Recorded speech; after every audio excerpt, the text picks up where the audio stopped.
আজি আমাৰ সন্মানীয় মুখ্যমন্ত্ৰী ডক্টৰ হিমন্ত বিশ্ব শৰ্মাই প্ৰায় 11টা বজাৰ লগে লগে অৰুণোদয় 3.0 লাঞ্চ কৰিব।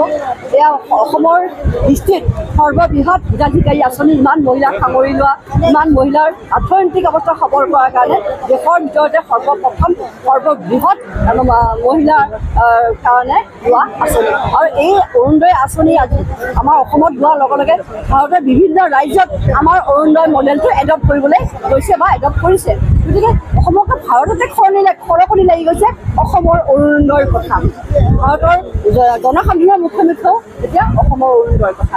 গতিকে তেনেকুৱা অৰুণোদয়ৰ কথা আঁচনি আমাৰ মাননীয় মুখ্যমন্ত্ৰী ডক্টৰ হিমন্ত বিশ্ব শৰ্মাহে ভাবিব পাৰে। তাৰমানে এইকাৰণে ভাবিব পাৰিছে যে অসমৰ মহিলাক তেওঁ কিমান ভাল পায়, অসমৰ মহিলাৰ অৰ্থনৈতিক অৱস্থা সবল কৰিবৰ কাৰণে তেখেতে কিমান যত্নপৰ, অসমৰ মহিলাৰ তেখেতে ভাতৃ হিচাপে পুত্ৰ হিচাপে তেওঁ মহিলাৰ নিজৰ হিচাপে মহিলাসকলক অৰ্থনৈতিক অৱস্থা সুধাৰ কৰিবৰ কাৰণে যিটো তেওঁ প্ৰচেষ্টা হাতত লৈছে অৰুণোদয়ৰ যোগেদি, ইমান শলাগ ল'বলগীয়া। অসমৰ মহিলাই, অসমৰ জনসাধাৰণে বছৰৰ পিছত বছৰ, হাজাৰ বছৰলৈকে মনত ৰাখিব। চাওক, আমাৰ হাজো সমষ্টি হিচাপে ভাগ কৰি দিয়া নাই, যিহেতু আমি 37,20,000 আমি অসমত অৰুণোদয় দিবলৈ গৈ আছোঁ। ডিষ্ট্ৰিক্ট হিচাপে পপুলেশ্যন পেটাৰ্ণ হিচাপে ভাগ কৰি দিয়া হ'ব আৰু মোৰ বোধেৰে 10,000তকৈ কম নহ'ব হাজো শুৱালকুছি সমষ্টি। গতিকে মই ভাবোঁ এনেকৈ যদি আমি অৰুণোদয় পৰ্যায়ক্ৰমে দিবলৈ যাওঁ হয়তো আৰু কোনো মহিলা বাদ নপৰিব। আৰু সকলোতকৈ ভাল কথা, ৰেচন কাৰ্ডৰ লগত যে অৰুণোদয় আমি লিংকেজ কৰি দিছোঁ, সেইটো হোৱাৰ লগে লগে কোনো মহিলাই অৰুণোদয় পোৱা নাই বুলি কাকো দোষাৰোপ কৰিব নোৱাৰিব। কাৰণ যাৰ ৰেচন কাৰ্ড থাকিব অৰুণোদয় পাবই। আৰু ৰেচন কাৰ্ডটো এতিয়া এনেকুৱা বস্তু, এইটো এতিয়া ATM কাৰ্ডলৈ পৰিণত হৈছে ডক্টৰ হিমন্ত বিশ্ব শৰ্মাৰ কাৰণে।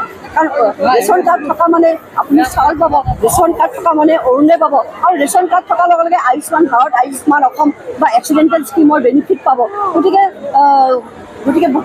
সকলোতকৈ উপযুক্ত দিশটো হৈছে অৰুণোদয় আৰু ৰেচন কাৰ্ডৰ লিংকেজটো। গতিকে